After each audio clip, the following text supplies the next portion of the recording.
কয়লা খনির এই এক্সপ্লোসিভ আমাদের একটা আইন আছে, সেই আইনে যা আছে ওটা পরে বলছি। এই মর্মান্তিক ঘটনাটা খুব প্যাথেটিক আমাদের সকলের ক্ষেত্রে।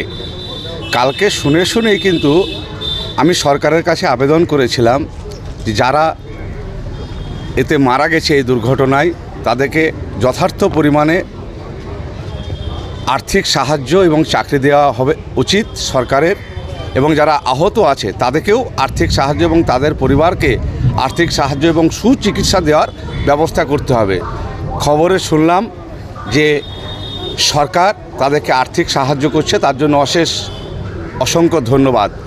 সঙ্গে সঙ্গে আরও একটা কথা কালকে আপনাদের মিডিয়ার মাধ্যমে আবেদন করেছিলাম রাজ্য সরকারের কাছে, যে এই যে এত পরিমাণ এক্সপ্লোসিভ নিয়ে যাওয়া, এটা কোনো শহরের মধ্যে ঘটলে এই ঘটনাটা আরও কিভাবে রূপ নিত। আজকে হয়তো আমরা 6টা 7টা 8টা ডেড বডি দেখতে পাচ্ছি, আমরা 80 90 100 200 ডেড বডি দেখতে পেতাম।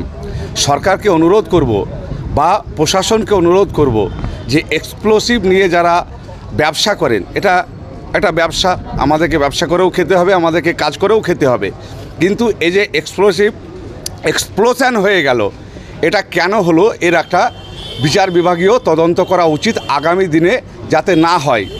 আরও একটা আপনাদেরকে জানিয়ে রাখি, আমাদের আইনে বলছে যে সমস্ত জায়গায় এক্সপ্লোসিভ মেটেরিয়াল নিয়ে যাওয়া হবে বা যে সমস্ত গাড়িতে নিয়ে যাওয়া হবে বা যে সমস্ত এরিয়ায় রাখা যাবে, সর্বসাধারণের জ্ঞাতার্থে বোর্ড লাগানো উচিত এবং মাইকিং করা উচিত এবং সকলকে জানা উচিত।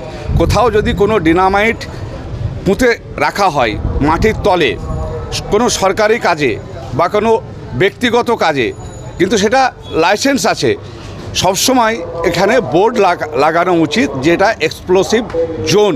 এগুলো সরকারকে নজরে রাখতে হবে, নইলে আগামী দিনে আমাদের যা বীরভূম জেলা খড়ির খাদান, আপনার কয়লা খাদান, আপনার পাথর খাদান, প্রতিদিনই তো ডিনামাইট আর জিলেটিন নিয়ে আমাদের কাজ, যে এই কাজগুলো যেন আইনসঙ্গত হয় এবং সাধারণ মানুষের জ্ঞাতার্থে সমস্ত কিছু করা হয়, এইটুকু অনুরোধ রাখবো।